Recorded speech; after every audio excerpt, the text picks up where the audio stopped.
records fell in the ANZ Championship last weekend, with steel import Janelle Fowler slotting 65 goals from 70 attempts. The Vixens and the Magic firmed as title favourites, and the West Coast Fever scored 80 goals in their win over the Northern Mystics. As I say hello and welcome to Centre Pass, the official video podcast of the ANZ Championship. Dan Ryan here alongside Kathryn, Harby-Williams and Kath. Another great round of the competition, incredibly high scoring across the board. Yeah, ridiculously high scoring. In fact, if I was a defender, I wouldn't be at all happy with the way some of the defensive combinations came to the party. If you look at some of the losing scores, the Pulse and the Tactix scored 56 goals, the Mystics 53, and those three sides lost. So it just goes to show how many goals were being put through. So, you know, there are some defensive combinations out there that have got a lot of work to do. Absolutely. Let's recap all of the results from round two of the competition. 65-goal haul from Fowler gave the Steel their first win of the season over the Canterbury Tactix in Christchurch. The Vixens were simply too good for the Adelaide Thunderbirds, 14-goal winners in Melbourne. The Fever bagged 80 goals, their highest ever score, to defeat the Mystics in Perth. The defending champions, the Magic, dominated the New South Wales Swifts 61-35, and the Queensland Firebirds came from behind to overrun the Central Pulse by 2 goals, 58-56. As we take a look at the competition ladder at the end of the second round of the competition, it's the Magic, Vixens and Firebirds, Kath, the only 3 undefeated teams.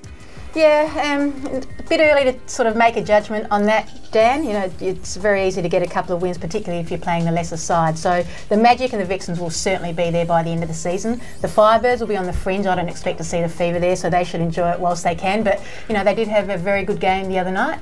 And if they can produce the goods against the Magic this week, then you could probably argue they may well be there. Well, let's turn our attention to round 3 now and see what we have in store for you. Of course, we start in Saturday in Dunedin. It is the Southern Steel hosting the Adelaide Thunderbirds. Kath, the Thunderbirds coming off a heavy loss to the Vixens. The Southern Steel, on the other hand, full of confidence after their first win.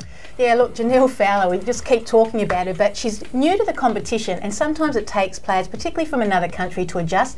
But she has slotted in so well, but they are very one-dimensional, the Steel. It's all about Fowler. So if the Thunderbirds can try and put some pressure on in that mid-court to stop the flow, then hopefully Borrego and Bell can do the work for them at the other end. But I pity the Steel because the Thunderbirds, generally when they get thrashed like they did against the Vixens, come out a much better side. So it's going to be a tight one, and we'll see who wins. So looking forward to that one, the Adelaide Thunderbirds against the Southern Steel. On Sunday in Perth at Challenge Stadium will be the West Coast Fever hosting the Magic.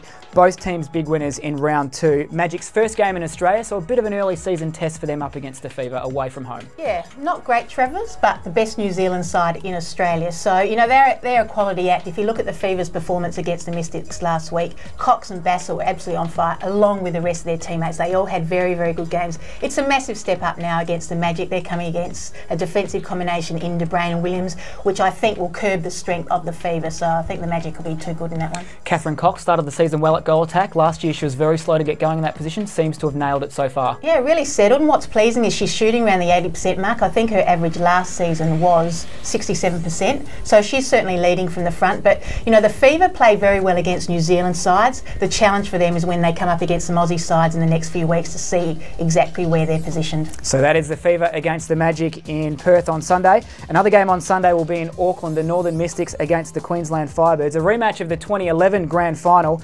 Firebirds impressive to overcome the Pulse. Mystics leaking goals all over the place against the Fever. Second game for the Firebirds in New Zealand in a row, so another tough one for them. Yeah, tough one, but the Mystics don't have the personnel. I feel very, very sorry for them having lost Harrison and Kai. It's really, I guess, disturbed what their plans were pre-season. Corletto is trying to do everything and as a result not doing much. Jess Mould's totally out of her depth against Bassett last week. She's coming up against Romelda Aitken. She really will need to step up if she's going to curb that influence, because the Firebirds are all about Aitken. If Aitken plays well, so do the Firebirds. Firebirds early on, have you seen their form, Kath? Yeah, look, solid. You know, they are very much Aitken focused, but Medhurst and Aitken are travelling well. It's their defensive end that worries me. Yes, they did win against the Pulse the other day, but the Pulse put through 56 goals. So, you know, they're lucky that they have such a strong offensive end. So it's a defensive end of the Firebirds that's a little bit vulnerable. Speaking of the Central Pulse, they will play the New South Wales Swifts on Monday night in Wellington. A big game for both teams. The Swifts backing up from their 26 goal loss to the Magic.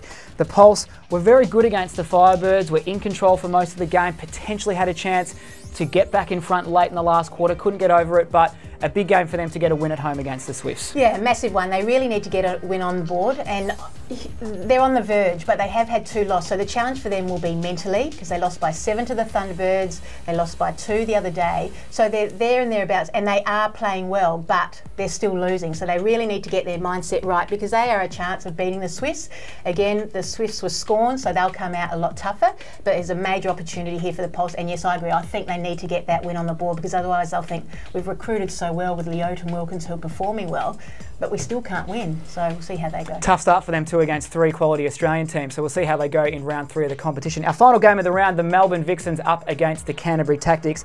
The Vixens have won their opening 2 rounds by 14 goals. The Tactix much improved in round 2, as you mentioned, scored a lot of goals. Their attack end seems to be functioning well, but it will be about defensive pressure for the Tactix and whether they can stop the likes of Howarth, Caldwell and potentially McMahon if she's back. Yeah, isn't it amazing? The Vixens absolutely thrashed the Thunderbirds, sorry Dan, and they didn't even have McMahon. So the depth that they've got there, you know, the McMahon suffering from a slight Achilles strain, so they just don't want to risk her. But the information coming from the Vixens camp is Simone McInnes has really brought something different to the unit, and they're really enjoying themselves, and that is showing out there on court. You know, Howarth was absolutely unstoppable. Caldwell was just turning heads everywhere, and you know they've got some really good strength mid-court. McLeod's a really good recruit for them. Brown is doing her job as always. The Tactix, they're the sort of team that can push you for a quarter or a half, but again defensively they really struggle. Harton's holding up the shooting end, but not much more than that. Looking forward to Jo Harton going head-to-head with her English teammate Jiva Mental there, so that should be a beauty, that duel there. Well, Kath, it's time now to move to our tips for round 3. We're pretty woeful in round 2, we should say. We only got 2 out of 5. Exactly, not good at all. So you are winning still by 1. Who are you backing for round 3 of the ANZ Champs? Okay, T-Birds over the Steel. I think they just got too much depth through court. Magic too good for the Fever, but if the Fever win, it will be almost life-changing for them. Mystics versus Firebirds. Firebirds too strong, too much depth as well. The Pulse and the Swifts, it'll be a tough one, but I keep urging the Pulse on, so I'm going to do that again. And Vixens will be way too good for the Tactix. And you, Dan? Okay, pretty much on your page there. Looked over your shoulder and I've done the same thing. So Thunderbirds, Magic, Firebirds, Pulse over the Swifts, and the Vixens far too good for the Canterbury Tactix. So that's all we have time for on Centre Pass this week. We hope you've enjoyed it. Thank you very much for joining us. Kathryn, thank you for all your insights once again. Welcome. Make sure you check out the ANZ Championship website as well for all of the broadcast details for round 3 of the competition. Until next week, goodbye for now.